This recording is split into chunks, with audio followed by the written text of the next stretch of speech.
नमस्कार, आप जुड़ चुके हैं खबर 24 आवर के साथ और इस वक्त मेरे साथ प्रदेश कांग्रेस के महामंत्री नवीन जोशी जी मौजूद हैं, जो कि मेयर पद के प्रबल दावेदार भी हैं और जनता के बीच जाकर सीधा संवाद भी कर रहे हैं, उनकी समस्याओं को भी यहाँ पर सुन रहे हैं। और कई दिन से जो है आजकल हम देख रहे हैं भ्रमण पर हैं अपने, और उनसे जानते हैं कैसा चल रहा है उनका ये भ्रमण।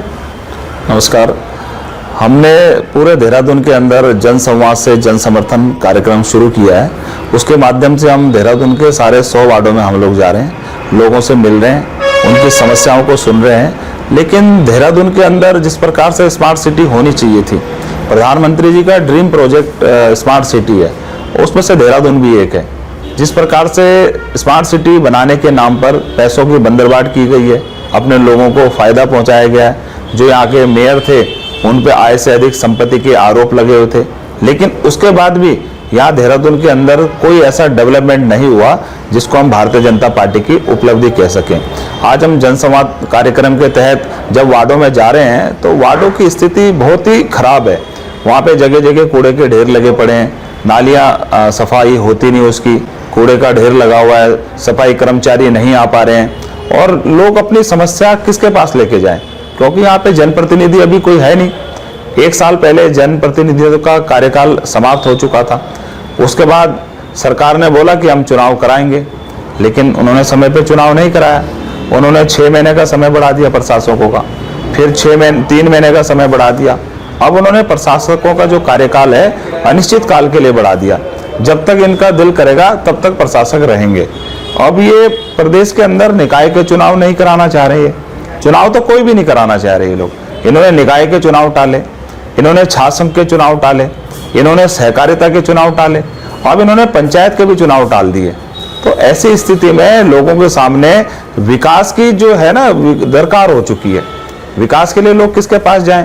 पहले जनप्रतिनिधि होते थे तो लोग अपनी समस्याओं जनप्रतिनिधि को बताते थे और उसका समाधान भी होता था। और अब जिलाधिकारी प्रशासक हैं, एक आम आदमी तो जिलाधिकारी से नहीं मिल पाता, उसके लिए उसको अपॉइंटमेंट लेना पड़ता है, समय लेना पड़ेगा। कभी डीएम उनको समय देंगे, कभी नहीं देंगे। तो ये एक समस्या लोगों के सामने उत्पन्न हो गई है, जो कि विकास को दूर करने वाली बात है। तो इसलिए हम लोगों के पास जा रहे हैं। एक आक्रोश जनता का भारतीय जनता पार्टी के खिलाफ है। जिस दिन भी ये चुनाव कराएंगे, हम यहाँ के जो मूलभूत जो मुद्दे हैं उनको लेकर जनता के बीच में जाएंगे। और इस बार निश्चित है कि लोगों ने मन बना रखा है कि कांग्रेस के पक्ष में मतदान करेंगे और कांग्रेस को विजयश्री दिलाएंगे और भारतीय जनता पार्टी को इस बार हार का सामना करना पड़ेगा। सर, देखा जाता है कि चौथा स्तंभ है जो कि खबरों को उठाता है, प्रकाशित करता है, और आप जैसे मंत्रियों की भी, नेताओं की भी खबरें उठाते हैं। लेकिन हाल ही में जो इस समय मुद्दा देखने को मिल रहा है पत्रकारों से बदसलूकी का, कांग्रेस पे लगातार आरोप लग रहे हैं। आज आरएलडी द्वारा भी जो है पुतला दहन किया गया, क्या कहेंगे इस पर? देखिए, जो अभी हमने नशा नहीं रोजगार दो के मुद्दे को लेकर हमने सचिवालय का घेराव किया था, तो इसमें सबसे बड़ी गलती पुलिस प्रशासन की है। कोई भी कार्यक्रम कोई भी राजनीतिक दल करता है तो पुलिस वाले उनको गिरफ्तार करके पुलिस लाइन में लेके जाते हैं। जब पुलिस वालों को ये मालूम था कि वहाँ पे प्रेस क्लब का जो क्रिकेट का टूर्नामेंट चल रहा है, तो वहाँ पे कांग्रेस कार्यकर्ताओं को लेकर क्यों गए? ये मुझे लग रहा है ये सोची समझी साजिश सरकार की थी। सरकार चाहती थी कि किसी प्रकार का विवाद वहाँ पर उत्पन्न हो। जब ऑलरेडी वहाँ पे कोई कार्यक्रम चल रहा है तो आप अन्य स्थान पर लेके जाते कांग्रेस के लोगों को। लेकिन सर, विवाद तो देखने को मिला कि कांग्रेसी भी झड़प उठे पत्रकारों पर। नहीं, ऐसी कोई झड़प नहीं हुई है, बात हुई है, बात में गर्मा गर्मी हुई होगी, लेकिन उसके लिए हमारे प्रदेश अध्यक्ष करण मेहरा जी ने खेद प्रकट कर दिया, अपना वीडियो भी जारी किया है। जो प्रेस क्लब के अध्यक्ष है उनको पत्र भी उन्होंने लिखा है। कांग्रेस ने तो अपनी ओर से पूरी पहल करी है। जो पत्रकार हैं, लोकतंत्र का चौथा स्तंभ है, सम्मान करते हैं उसका, हम भी सम्मान करते हैं और जनता भी सम्मान करती है। वो सजगता से लोगों की समस्याओं को प्रमुखता के साथ उठाते हैं। इस प्रकार का कोई विवाद जो हुआ है उसको आपसी सहमति से दूर कर दिया गया था। लेकिन जो पूरी कमी है वो पुलिस प्रशासन की देखने में आई। इसकी जांच होनी चाहिए कि कौन लोग इसमें संलिप्त हैं। पुलिस वाले क्यों कांग्रेस के लोगों को वहां पर लेके गए? जब आपने पहले ही उसमें कार्यक्रम आयोजित करवा रखा है प्रेस क्लब का, तो आपको कांग्रेस को वहां ले जाना ही नहीं चाहिए था। इस पर कार्रवाई होनी चाहिए, उसकी जांच बैठनी चाहिए। सर, आप जनसंवाद लगातार कार्यक्रम कर रहे हैं, उसमें आपने कहा है कि भाजपा ने जो है झुनझुना देने का काम किया है लोगों को, लेकिन कांग्रेस जो है विकास पर काम करेगी। क्या लग रहा है, विकास कांग्रेस के द्वारा अभी से तैयारी शुरू कर दी गई है चुनाव को लेकर? निश्चित तौर से मैंने जनसंवाद कार्यक्रम के तहत पूरे 100 वार्डों का भ्रमण मैंने किया है, तो उसमें हमारे सामने जो समस्याएं आ रही हैं, हम उसका समाधान करने की पूरी प्रयास कर रहे हैं। हम जिलाधिकारी से भी बात कर रहे हैं, एमएनए से भी बात कर रहे हैं, जो संबंधित विभाग हैं उनके अधिकारियों से भी कर रहे हैं, और वैसे कई समस्या तो मौके पे समाधान हो जाती हैं उसकी, और जो नहीं हो पा रही हैं तो जनसंवाद के दौरान जो भी मामले हमारे बीच में आएंगे, कांग्रेस का देहरादून के अंदर मेयर बनेगा तो हम समस्याओं का समाधान प्राथमिकता के आधार पर हम करने का काम करेंगे, और जो हम अपने मुद्दे लेकर आएंगे, जो हम घोषणा पत्र में जो वादे जनता के साथ करेंगे, और सबसे पहले हम उन घोषणाओं को पूरा करने का काम करेंगे। भारतीय जनता पार्टी की तरह हम जुमले नहीं छोड़ेंगे। जैसे प्रधानमंत्री जी ने कहा था कि भारतीय जनता पार्टी की सरकार आएगी तो 15 लाख हर किसी के अकाउंट में आएंगे, 2 करोड़ बेरोजगार युवकों को प्रतिवर्ष रोजगार मिलेगा, किसानों की आय दुगनी होगी। ये राष्ट्रीय स्तर पे इन्होंने जुमले छोड़े थे। इसका जो असर देखने को मिला वो राज्यों में, जिलों में भी पड़ा, क्योंकि आज बेरोजगारी दर बढ़ती जा रही है लगातार। बेरोजगारों को उसकी बेरोजगारी दूर करने के लिए सरकार ने कोई भी कदम नहीं उठाया।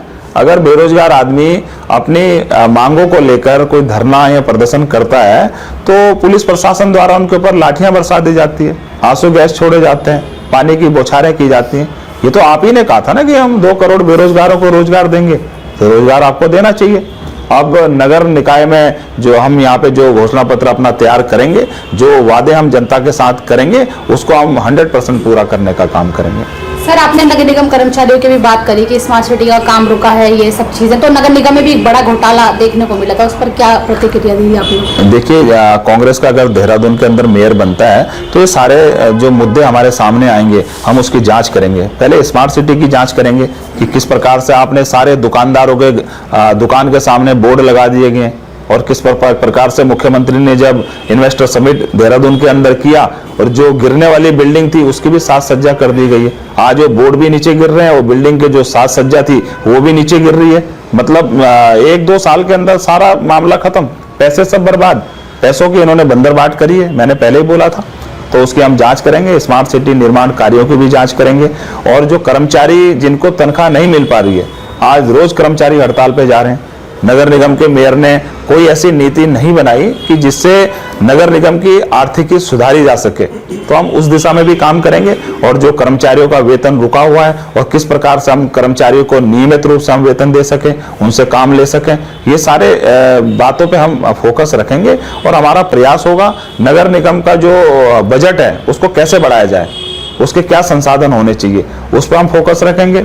जो हमारे युवा साथी हैं कैसे उनकी बेरोजगारी दूर हो, जो हमारी माताएं बहनें हैं उनको कैसे हम स्वरोजगार से जोड़ सकें, जो नगर निगम की जो योजनाएं हैं कैसे हम जनता के बीच में लेके जाएं, ये सारे मुद्दों पे हम आम सहमति के आधार पर हम लोग काम करेंगे। जनता की राय भी हम लोग लेंगे और जो उचित होगा उसी दिशा में हम लोग काम करेंगे। ठीक है, बहुत बहुत धन्यवाद सर। Thank you.